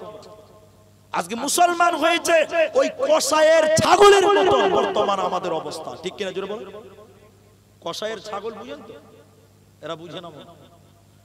কসাই 3টি ছাগল নিয়ে এসে জবাই করে, একটা ছাগলকে জবাই করেছে, পিস পিস করে কাটছে, পাশের ছাগলটা বিন্দাস পাতা খাচ্ছে, ওর কোনো টেনশনই নেই যে এরপরে আমাকে কাটবে, এই চিন্তা ওর ভিতরে। বর্তমান মুসলমানদের অবস্থা তাই, বর্তমান মুসলিমদের অবস্থা তাই। যখন কাশ্মীরে চলছিল মুসলমানদের অত্যাচার, পশ্চিমবঙ্গের মুসলমান বলছে যে ওরা তো মরবেই, আমাদের মাথা কামাবার দরকার। এরা বলতে বুঝতে পারেনি ওর পরে তোমার পালা, তোমাকেও কাটবে, তোমরা সেটা বুঝতে পারোনি। তোমার বাবরি মসজিদ চলে গেছে, তখনও তুমি ঘুমিয়েছিলে, তুমি কি ছাগলের বাচ্চা নাকি? তোমার ধারণা নাই ওর পরে তোমার মসজিদ ভাঙার পালা চলছে, জ্ঞানবাপী মসজিদ চলছে, এরপরে অকপ সম্পত্তি কেড়ে নিয়ে তোমার মসজিদকে তালা মারার প্ল্যান করছে। এখনো মুসলমান পাঠির বাচ্চার মতন পাতা খাওয়ার ঘাস খাও, তোমার জ্ঞান ফিরবে কবে তুমি বলো? তুমি ভাবো না একবার? যাক আমি ওই বিষয় নিয়ে আর কথা বলছি না, যেটা আমি বলছি শোনো। এই কোরআনে যা আছে সব সত্য না মিথ্যা বলে? আল্লাহ বলছেন এই কিতাবের উপরে ঈমান। ঈমান আছে তোমাদের? এরা বলে না কথা আছে তো ইনশাআল্লাহ বলে। আছে, কিন্তু বেঈমানেরা মুশরিকদের ঈমান ছিল না এই কোরআনের উপরে। আমি হাফিজিয়া মাদ্রাসায় কোরআন নিয়ে বক্তব্য রেখেছিলাম, আমি লম্বা করছি না, ছোট্ট করে বলবো শোনেন। মক্কার মুশরিকেরা বলেছিল এটা আল্লাহর কোরআন নয়, এটা নবী মুহাম্মদ বানিয়েছে। এজন্য নবীকে তারা কবি বলেছিল আর কোরআনকে তারা কবিতার বই বলেছিল। আল্লাহ তাদের চ্যালেঞ্জ দিয়ে বললেন, বেঈমানেরা এই কোরআন যদি তোমরা বলো নবীজি বানিয়েছে, তাহলে আমি আল্লাহ বলি তোমরাও মানুষ, নবীও মানুষ। তোমরা যদি বলো নবী মানুষ এই কোরআন বানিয়েছে, তাহলে আমি আল্লাহ বলি তাহলে তোমরা কেন এই কোরআনের মতন কোরআন বানাতে পারো না? আল্লাহ বলেন, ওয়া ইন কুনতুম ফী রাইবিম মিম্মা নাযালনা আলা আবদিনা ফাতু বিসূরাতিন মিন মিসলিহি ওয়াদউ শুহাদা। আল্লাহ বলেন, বেঈমান আরে মুশরিকের দলেরা, যদি তোমরা বলো এই কোরআনটা নবীজি বানিয়েছে, তাহলে আমি আল্লাহ বলি তোমরাও তাহলে একটা বানিয়ে দেখাও। 114টা সূরা বানাতে হবে না, 30 পারা বানাতে হবে না, একটা সূরা একটা আয়াত বানিয়ে দেখাও। ইন কুনতুম সাদিকিন। পৃথিবীর কেউ কোরআন বানাতে পারে না, ভবিষ্যতেও কেউ পারবে না, এরই নাম কোরআন। আল্লাহ তাবারাক ওয়া তাআলা দুইটি কারণে মানুষকে জাহান্নাম দেবেন কোরআনে বলছে। ওই দুইটির ভিতরে আমি একটা শুধু বলবো শুনিলেন। দ্বিতীয় নম্বর কারণ আল্লাহ বলেন, ওয়া কাযযাবু বিআয়াতিনা কিযাবা। যারা আল্লাহর কোরআনকে মিথ্যা মনে করেছিল, আল্লাহর কালামকে যারা মিথ্যা মনে করেছিল, ওদেরকে আল্লাহ জাহান্নাম দেবে, ওরা জান্নাতে যাবে না, পাবে না, দেবে না। এজন্য আল্লাহ কোরআনে বলেন, ওয়াল কিতাব, আমার যত কিতাব আছে রে, যেমন কোরআন, এই কোরআনের উপরে পরিপূর্ণ ঈমান রাখতে হবে, এরই নাম কোরআন।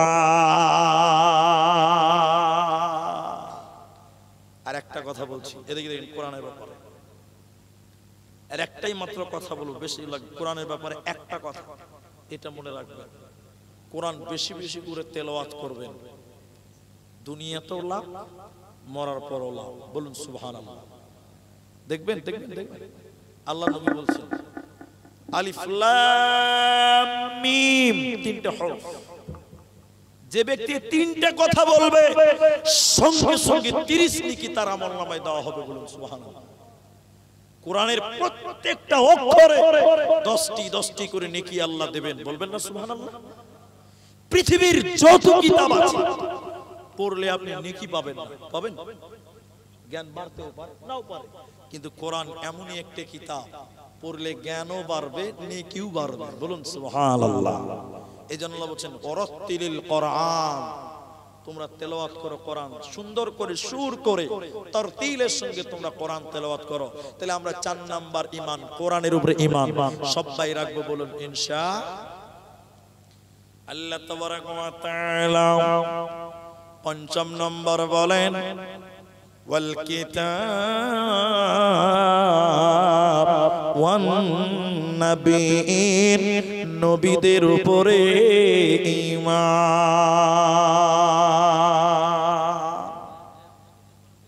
দয়াল এদিকে বেশি সময় নাই, আপনারা যেটি মানুষ আছেন। 5ম নম্বর নবীদের উপরে ঈমান। আচ্ছা, নবীদের উপরে ঈমান আমাদের আছে না নাই? সবাই বলুন। আচ্ছা, কেমন ঈমান রাখবেন এটা আপনাকে বুঝতে হবে। ঈমান কেমন? আমরা মানুষেরা যতটা নবীকে ভালোবাসি, এর চেয়ে সাহাবীরা বেশি ভালোবাসতেন। এতে কারো সন্দেহ আছে? সন্দেহ নাই তো আপনাদের? দেখেন, হ্যাঁ একদম 2 কোটি টাকা এসে রেখে দাও। শুনুন, আমি বলছি একটু পর। আল্লাহ তাবারাক ওয়া তাআলা বলেন নবীদের উপরে ঈমান। এদিকে দেখেন, এদিকে। আমরা নবীকে যত ভালোবাসি বা বাসতাম, এই চাইতে সাহাবীরা নবীকে বেশি ভালোবাসতেন। সুবহানাল্লাহ বলেন। দেখবেন দেখবেন রসুলকে লক্ষ্য করে তীর মারছে, তীর তীর তীর মারছে। হযরতে তালহা রাদিয়াল্লাহু তাআলা আনহু নবীজির সামনে এরকম বুক পেতে দিয়ে দাঁড়িয়ে গেছে, তীর আমার বুকে ঢুকবে, নবীজির শরীর যেন না ঠেকে। বলুন সুবহানাল্লাহ।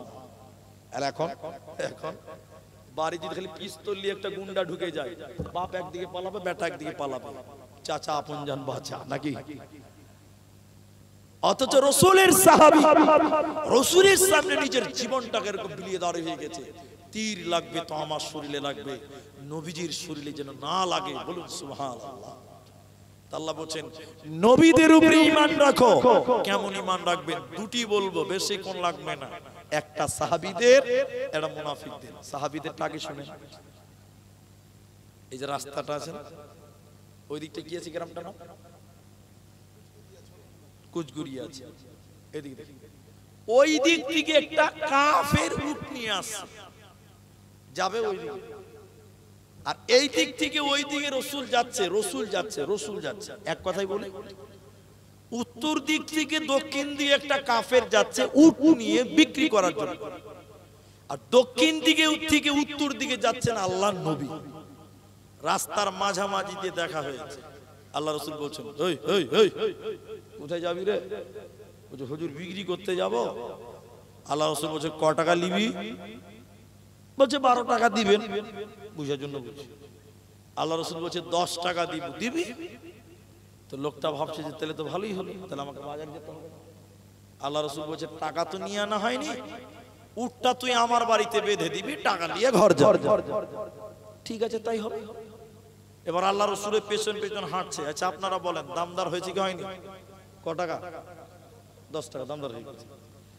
এমন সময় রাস্তাতে একটা মুনাফিকের সঙ্গে দেখা হয়েছে। মুনাফিক, মুনাফিক ভালো না খারাপ? এত খারাপ, ভাইরাসের চেয়ে খারাপ। এবার মুনাফিক দেখে উটলা কাফেরকে হোঁড়া মারছে। এই এই কত হলো দাম, কত হলো, কত? কাফের বলছে যে 10 টাকা হয়েছে ভাই। মুনাফিক বলছে মাত্র 10 টাকা, এর দাম তো 18 টাকা হতো। এবার বলেন কাফের মনটা কি করবে? ও তখন বলছে নাউজুবিল্লাহ, তাহলে তো আমার 8 টাকা লস হয়ে গেল, ঝামেলা লাগে। এবার মুনাফিকের কথা বলে চলে গেল। এবার উটালা কাফের শুরু করেছে নাটক। আল্লাহ রাসূল বলছে কি হলো রে? কুछ হুজুর দাম দারটা ঠিক করে লওয়াই ভালো, বাড়িতে যে ঝামেলা না করাই ভালো। তো আল্লাহ রাসূল বলছে তোর সাথে যে দামদার হয়েছে, বুঝেন না না না ও কথা বললে হবে না, তো দামদার ঠিক করে নেন, বাড়িতে ঝামেলা হবে। আল্লাহ রাসূল বলছে তোর সাথে যে দামদার হয়েছে রে, না হবে তো এত দূর এলি কেন তুই আমার পেছন পেছন? কত তোর ঈমান? না না দামদার ঠিক করে নেন। আল্লাহ রাসূল বলছে হয়েছে, ও বলছে হয়। অনেক দূর চলে এসেছে। একটা সাহাবী রাস্তার পাঞ্জরে দাঁড়িয়ে দাঁড়িয়ে কিন্তু শুনছে যে ব্যাপারটা কি। ই বলছে দামদার হয়েছে, বলছে হয়নি। লাস্টে কাফের বলছে হুজুর আপনি যে বারবার বলছেন দামদার হয়েছে, তা আপনার কাছে কোনো সাক্ষী আছে? এ তো মুশকিল ব্যাপার। সাক্ষী পাবে কোথায় রাসূল?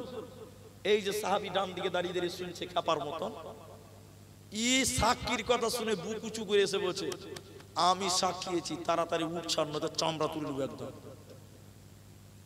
আল্লাহ রাসূল টাকা দিয়ে দিয়েছে। আল্লাহ রাসূলকে হাত বুলিয়ে বলছে রে বাবা, এই লোকটার সঙ্গে যখন দেখা হলো তখন তুমি ছিলে না? ছিল। যখন দামদার শুরু হলো তখনও তুমি ছিলে না। দামদার ফাইনাল হলো তাও তুমি ছিলে না। এত বড় হেঁটে এলাম তাও তুমি ছিলে না। ঝগড়া শুরু হলো তাও তুমি ছিলে না। শেষের বেলায় কি দেখলে, কেমন করে তুমি সাক্ষী দিলে বলো? আমি নবীর কিন্তু বুঝে আসছে না।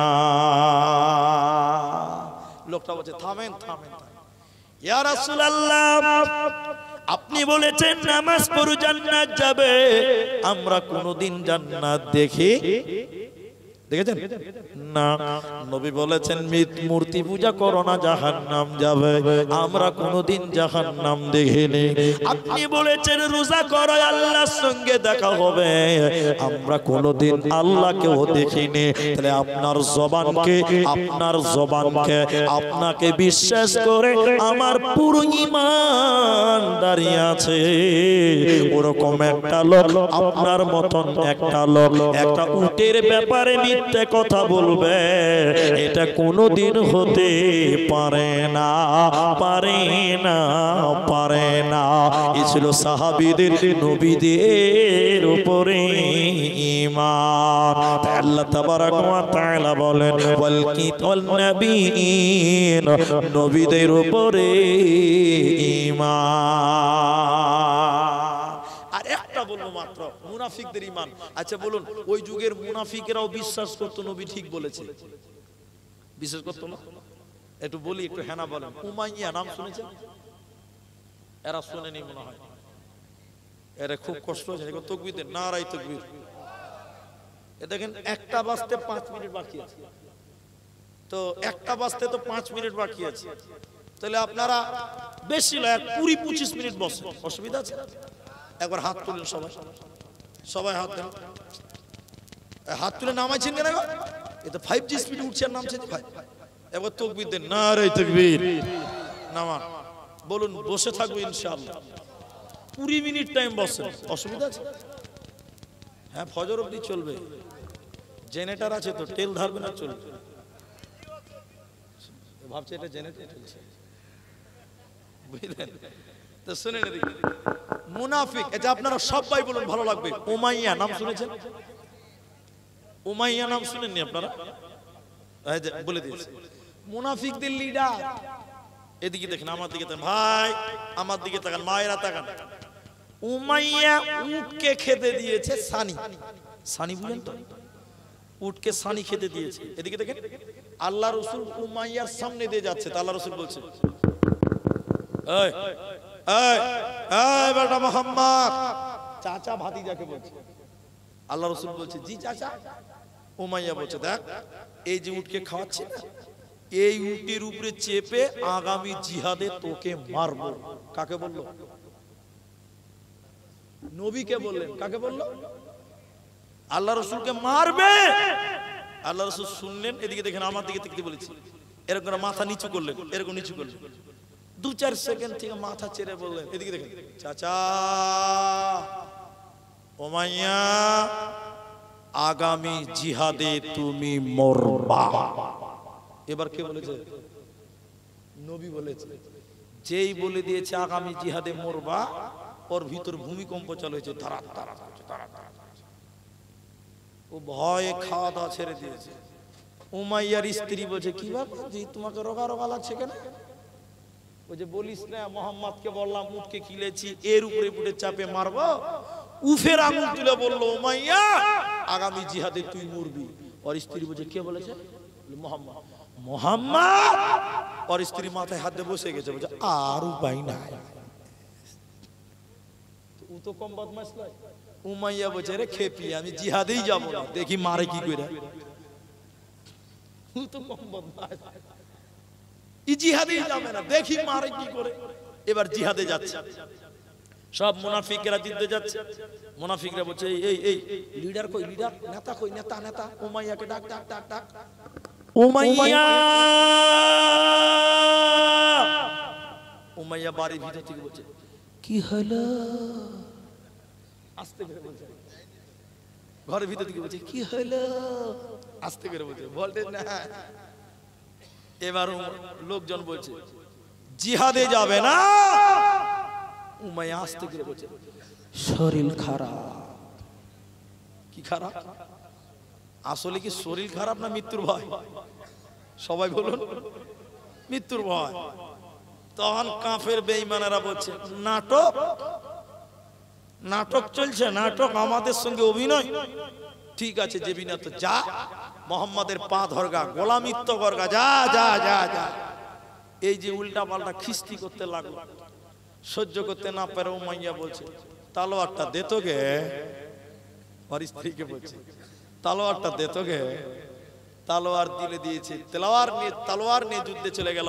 হযরতে বিলাল ওকে কুপিয়ে হত্যা করেছিল যুদ্ধের ময়দানে। তাহলে একটা মুনাফিক কাফির সেও জানতো আমার নবী যা বলেন তা সত্য কথা বলে। বলুন সুবহানাল্লাহ। নবী সত্য না মিথ্যা বলুন? আল্লাহ তাবারাক ওয়া তাআলা বলেন ওয়ান নবীর, নবীদের উপরে ঈমান। এই পাঁচটা হলো ঈমান আর পাঁচটা আমাল। এটা 2 মিনিটে বলে দিচ্ছি ভাই, উঠিয়েন না লাস্টে। আমল পাঁচটা খালি গুনিয়ে দেব। এক, ওয়া আতাল মালা আলা হুব্বিহি দাবিল কুরবা ওয়াল ইয়াতামা ওয়াল মাসাকিন ওয়া আবনাস সাবিল ওয়াস সাইলিনা ওয়াফির রিকাব ওয়া আকামাস সালাতা ওয়া আতাজ যাকাতা ওয়াল মুফুনা বিআহদিহিম ইযা আহাদু ওয়াস-সাবিরিনা ফিল বাসাই ওয়াদ-দাররাই ওয়া হিনাল বাস। পাঁচটা আমল শুধু দেখেন। আল্লাহর মহব্বতে মাল দান করো, আল্লাহর রাস্তায় নিকটাত্মীয়দেরকে, এতিমদেরকে, মিসকিনদেরকে, মুসাফিরদেরকে। 2 নাম্বার আমল ওয়া আকামাস সালাতা, নামাজ কায়েম করো। 3 নাম্বার ওয়া আতাজ যাকাতা, যাকাত প্রদান করো। 4 নাম্বার ওয়াদা ঠিক রাখো। 5 নাম্বার ওয়াস-সাবিরিনা ফিল বাসাই ওয়াদ-দাররাই ওয়া হিনাল বাস। বিপদে আপদে সুখে দুঃখে চড়াই উতরাই তোমাদের ধৈর্য ধারণ করতে হবে। এই পাঁচটা 10টা আমার হাতের দিকে তাকান। 1 নাম্বার আল্লাহর উপরে ঈমান, 2 নাম্বার আখিরাতের উপরে ঈমান, 3 নাম্বার ফেরেশতাদের উপরে ঈমান, 4 নাম্বার কোরআনের উপরে ঈমান, 5 নাম্বার নবীদের উপরে ঈমান, 1 নাম্বার আমল দান করা, 2 নাম্বার নামাজ কায়েম করা, 3 নাম্বার যাকাত দেওয়া, 4 নাম্বার ওয়াদা ঠিক রাখা, 5ম নাম্বার আল্লাহ বলেন ওয়াস-সাবিরিনা ফিল বাসাই ওয়াদ-দাররাই ওয়া হিনাল বাস। বিপদে আপদে সুখে দুঃখে চড়াই উতরাই তোমাদের ধৈর্য ধারণ করতে হবে। এই 5টা 10টা যার ভিতরে এসে যাবে আমার আল্লাহ বলেন উলাইকাল্লাযীনা সাদাকু, এই লোকেরা হলো প্রকৃত সত্য। ওয়া উলাইকা হুমুল মুত্তাকুন, এরাই হলো প্রকৃত মুত্তাকি। আর আমার আল্লাহ বলেন ইন্নালিল মুত্তাকিনা মাফাজা, নিশ্চয় মুত্তাকিরা বেঁচে গেছে, কোনো চিন্তা নাই। ভাইয়া 15টা মিনিট টাইম আপনারা জোরহাত করে বলি, যদি কোনো মা খালা বোন বেটি থাকেন আপনারা বসেন, একসঙ্গে উঠি, একসঙ্গে দোয়া পড়ে উঠি। আমি শুধু বেশি দানও চাইবো না, কারণ আমার সাহসও নাই। আমার ভাই সিহাবউদ্দিন ও যা দান তুলেছে আমাকে বলতে ভয় লাগছে। এরপরও আমি শুধুমাত্র দোয়ার একটা সিস্টেম আছে। বাংলাতে একটা কথা আছে, কিছু পেতে গেলে কিছু দিতে হয়। তাহলে দোয়া করতে আমাকেও যেন ভালো লাগে, দোয়াটা নিতে আপনাকেও যেন ভালো লাগে। আমি পরিশেষে এখানে যেটি মানুষ আছেন আপনারা উঠিয়েন না। কে এটা ভাই বসছেন আল্লাহর রাস্তায়? এই 15 মিনিট টাইম আপনি ধৈর্য দিতে পারবেন না? আল্লাহ, এখন পেশাব লাগলে উঠিয়েন না, বসে থাকেন। 15 মিনিটে পেশাব কাপড় খারাপ হবে না ইনশাআল্লাহ। বসেন। হ্যাঁ, আল্লাহর কোন বান্দা এটা মসজিদ আল্লাহর ঘর বিশ্বাস করে নবীজি বলছেন ফাজকুরুনি আযকুরকুম ওয়াশকুরুলি ওয়ালা তাকফুরুন। আল্লাহ বলছেন, কোরআন বলছে তোমরা আমার দিকে ধাপিত হও, আমি তোমাদের দিকে ধাপিত হব। তাহলে আপনি যদি আল্লাহকে কিছু দেন, আল্লাহ আপনাকে না দিয়ে রাখবে? আপনি আল্লাহর দিকে ধাপিত হন, আগান, আল্লাহ আপনার দিকে আগান। তাহলে আল্লাহকে কিছু দিবেন, আল্লাহ বিনিময়ে জাযায়ে খায়ের দান করবেন। আর নবীজি বলছে মসজিদ আল্লাহর ঘর, যে ব্যক্তি মসজিদ নির্মাণ করে বা নির্মাণ কাজে সহযোগিতা করে আল্লাহ তার জন্য জান্নাতে ঘর তৈরি করে দেয়। বলুন সুবহানাল্লাহ। তাহলে মসজিদ আল্লাহর ঘর, এই বিশ্বাস, এই কথা বলি না, এই বিশ্বাস রেখে একজন মানুষের কাছে আমি একটাই আবেদন করব, 5টা 10টা নয়। এখানে যেটি মানুষ আছেন, একজন মানুষ 5000 টাকা দান করতে পারবেন? যে আমি আল্লাহকে দিলাম, আমি আপনার জন্য দোয়া করব, আল্লাহ আপনাকে তার ডবল ডবল জাযায়ে খায়ের দান করবেন, আল্লাহ আপনার রুজি রোজগারে বরকত দান করবেন।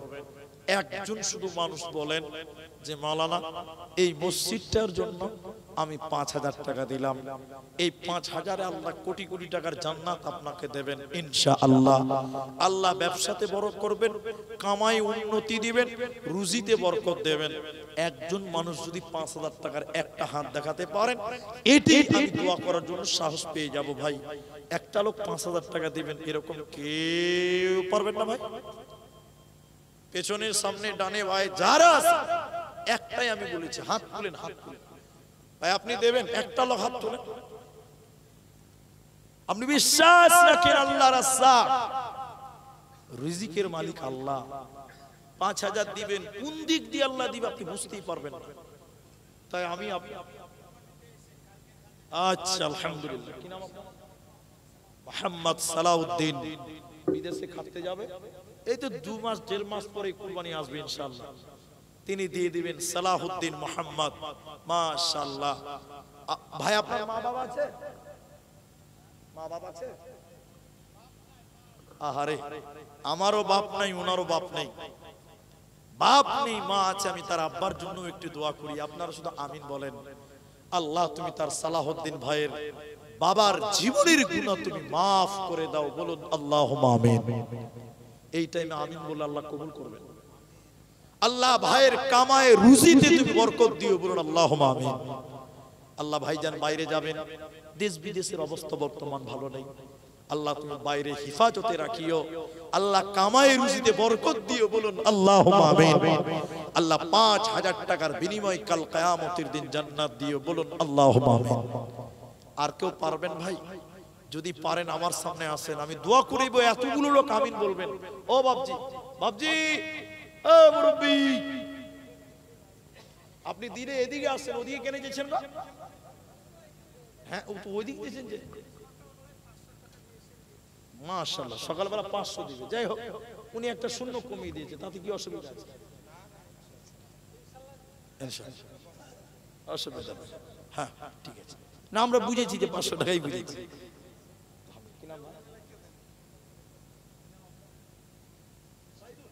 মাশাআল্লাহ, মা বাবা আছে তোমার ভাই? সাইদুল ভাইকে চিনতে পারছো? কই কমিটির লোক চিনতে পেরেছে তো? কমিটির ছেলে আছে। সকালবেলা 5,000 টাকা সাইদুল ভাই দিবেন। একবার তাকবীর দেন, লিল্লাহি তাকবীর। আমি দোয়া করি, আপনারা আমিন বলেন। ভাই পালায়েন না, 15তে দোয়া করব, পালায়েন না। আল্লাহ তুমি সাইদুল ভাইয়ের কামায়ে রুজিতে তুমি বরকত দিও, বলুন আল্লাহুম্মা আমিন। আল্লাহ ভাইয়ের সুস্বাস্থ্য কামনা করছি, আল্লাহ শরীর স্বাস্থ্যকে তুমি ভালো রাখিও, বলুন আল্লাহুম্মা আমিন। ভাই আপনারা কথা বলেন না, আমিন বলবেন। পরিশেষে দোয়া করি আমার সাইদুল ভাই, আল্লাহ তাআলা তুমি তার নেক উদ্দেশ্যকে তুমি পূর্ণ করো। আরেকবার বলুন আল্লাহুম্মা আমিন। আল্লাহুম্মা সাল্লি আলাইহি, বলুন আল্লাহুম্মা আমিন। আল্লাহুম্মা বারিক আলাইহি, বলুন আল্লাহুম্মা আমিন। তাইলে 5,000 টাকা দুজন হয়ে গেল, একজন চেলাম, দুজন পেলাম। আরেকটা লোক দেন, একটা বেজুর হয়ে গেলে ভালো লাগবে। হাদিসের ভাষা আছে, যদি হাদিস তিনি উলামাদের ইখতিলাফ আছে। আল্লাহ রাসূল বলছেন ইন্নাল্লাহা বিত্রুন, নিশ্চয়ই আল্লাহ বেজুর। আল্লাহ কি জোড়া না বেজুর? বারানা কথা বলে না গো, বেজুর। এবং নবীজি বলছেন ইউহিব্বুল বিত্রা, আল্লাহ বেজুরকে ভালোবাসেন। 3 নাম্বার একটা 5,000 টাকা যদি পারেন 1-2 মিনিটের মধ্যে হাত তোলেন। 5,000 টাকার একটা লোক বলেন, আর একজন 3জন হয়ে যাবে ইনশাআল্লাহ। আমার আর সাহস নাই যে 4 নম্বর চাইব। একটা লোক আর পারবেন না গো, বেজুরটা করে দিতাম। তোহবাল হাওয়া পশ্চিমে চল, কাবার পথে বইয়া। তোহবাল হাওয়া পশ্চিমে চল, কাবার পথে বইয়া। চাওরে যাও, এই গরিবের সালাম তো লইয়া। পূবাল হাওয়া পশ্চিমে চল, কাবার পথে বইয়া। আরেকটা লোক কেউ পাবেন না গো? আল্লাহু আকবার। যুবক ভাই যারা আছেন 5,000 টাকা পারবেন, একটু মনটা বড় করতে হবে। লাভলু এখানে 800, ওখানে 700, 1500 টাকা। মাশাআল্লাহ মাশাআল্লাহ। তো আরেকজন আমার বাপজি 500 টাকা দিয়েছে। তো আমি আপনাদের কাছে 3টা পূর্ণ করতে খুব আশা ছিল যে আরেকটা লোক যদি পারতেন। দেখেন টাইমও নাই। আমি বলেছি এখন নাই যে কুরবানিতে এসে দিবেন, কাজকর্মে যাই, মুর্শিদাবাদ হলো বিভিন্ন লোক, আপনি পরে দিবেন, খালি নামটা বলেন যে হুজুর আমি দিলাম মুর্শিদ সাহেব, আপনি আমার জন্য দোয়া করবেন। এখন লাগবে না, পরেই দিবেন আপনি। দৌলত বিবি 5,000 টাকা, 2,500 নগদ, 2,500 বাকি। মাশাআল্লাহ। বেনামিতে 500, মিন্টু শেখ 500। তাহলে মায়ের জন্য, মা মারা গেছে, আল্লাহ তুমি তার বাপ মায়ের জন্য, আল্লাহ বাপ মাকে তুমি ক্ষমা করো, তারা যেখানে যে অবস্থায় আছে তুমি ভালো রাখো, বলুন আল্লাহুম্মা আমিন। তাহলে মেয়েদের ভিতরে হ্যাঁ এটা এই যে মেহমান অতিথিদের কাছ থেকে 50,000 সামথিং কিছু টাকা, মানে 50,000 এর বেশি অতিথিদের কাছ থেকে টোটাল দান এসেছে। আল্লাহ তুমি তাদের নেক উদ্দেশ্য পূর্ণ করো, বলুন আল্লাহুম্মা আমিন। আল্লাহ তুমি তাদের কামাই রুজিতে বরকত দাও, বলুন আল্লাহুম্মা আমিন। মায়েদের ভিতরে একজন কোন মা, তিনি 5,000 টাকা, 2,500 নগদে, 2,500 বাকিতে। মাশাআল্লাহ। তাহলে 3 জন হয়ে গেছে, আলহামদুলিল্লাহ। আল্লাহ তুমি তার দানকে কবুল করো, আল্লাহ সবাই রুজি রোজগারে তুমি বরকত দান করো, বলুন আল্লাহুম্মা আমিন। তাহলে 3টা হয়ে গেছে 5,000 টাকা। এবার আপনাদেরকে বলি, এখানে যেটি মানুষ আছেন 5 জন মানুষ,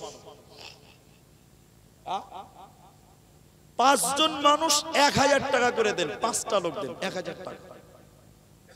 1,000 টাকা আল্লাহর ঘরের মসজিদের জন্য দেবেন।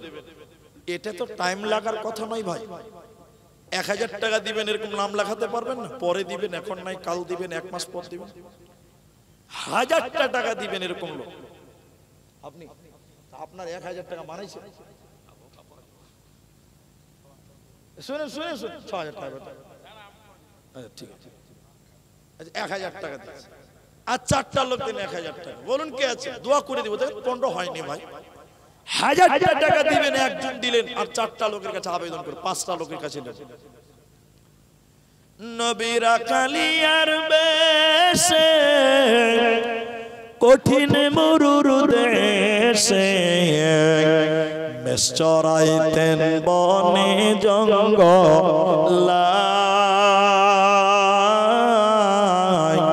নবীজি কোন সাধনে পাইব তোমার। টাইম শেষের দিকে, বলুন 1,000 টাকা আর কেউ পারবেন না? আল্লাহ দেন দেন, তাড়াতাড়ি দেন ভাই। আমি দোয়া করে নাম, 2 জন হলো, এতগুলো লোক একটা করে 1,000 টাকা পেলাম না, বাপ রে। আসেন তাড়াতাড়ি আসেন, এই দেখেন 3 জন হয়ে গেছে। 1,000 টাকা না, কত আছে? 2,000 টাকা। ভাই এদিকে, ও ভাই, বেতের নামাজ রমজান মাসে 3 টাকা, আর 1,000 টাকা দেন। পারবেন না? আর 1,000 টাকা দেন মাস। হ্যাঁ, বেতের নামাজ রমজান আমরা 3 টাকা দিয়ে পড়ি। মাশাআল্লাহ, যা আছে তাই দিয়েছে আল্লাহ। 2,500 টাকা দিয়েছে, 5-এর অর্ধেক হয়ে গেছে, আলহামদুলিল্লাহ। বলুন আল্লাহ ভাইয়ের কামাই বরকত দাও, বলুন আল্লাহুম্মা আমিন। আর 2টো লোক বলেন 1,000 টাকা, 1,000 টাকা। 1,000 টাকা পারবেন এরকম কেউ নেই? আর 2টি লোক, আমার মায়েরা লক্ষ্মীর ভান্ডারের টাকা শেষ হয়ে গেছে নাকি গো? মেয়েদের লোক, এই দেখেন, ও 170 টাকা কম আছে, ওই 170 টাকা সকালে দিবেন। 4 জন হয়ে গেল। মসজিদেরই মানে ইমাম না মুয়াজ্জিন? আচ্ছা যাই হোক, ওটা বলা যাবে না। তো 4 জন হয়েছে, আর একটা লোক বলেন, আর একজন। 5 জন পূর্ণ হতে একটা লোক বাকি আছে, 5টা হয়ে যাবে ইনশাআল্লাহ। আর একটা লোক কেউ পারবেন না? চলে আসেন তাড়াতাড়ি, জলদি করে আসেন ভাই। যাইতে হবে পরপারে, যাইতে হবে পরকালে, সোনারি অঙ্গ তোমার কবরে মিশাবে, যাইতে হবে পরপারে। দুনিয়ার মায়ায় রইলে পড়িয়ায়, কি জবাব দিবে বন্ধু পরকালে যাইয়া। যাক আলহামদুলিল্লাহ, আপনারা 4 জন দিলেন, একটা বাকি থাকলো। যদি কেউ আমাকে ভালোবেসে থাকেন তা আসবেন। ওই যে উঠেছে মনে হয়, এদিকে আসুন, জলদি আসুন ভাই, আমি দোয়া করবার লেগে হাঁকা বাঁকা করছি। আর চাবো না, আর চাবো। এই ভাই, এটা কার ছিল? এটা কার ছিল? স্ট্যান্ড। ঠিক আছে, ঠিক আছে, বেনামিতে 1000 টাকা। আরে এটা কার? আসেন আসেন, 5000 টাকা। কি নাম আপনার? আকসার। আকসার মানে জিয়াদা নাকি? আকসার মানে বেশি। বাপের পক্ষ থেকে তিনি 5000 টাকা দিলেন আমার আকসার ভাই, মাশাআল্লাহ। আসেন, 4070 টাকা মা বোনেরা দিয়েছে, তাইলে 930 টাকা কম 5000 টাকা নাকি? মেয়েদের 930 টাকা কম 5000 500 টাকা। আরে এটা কার? তোমার না? হটাও না, হটাও, একটু সরিয়ে দাও, করো ভাই। আমাকে সবাই চেনে,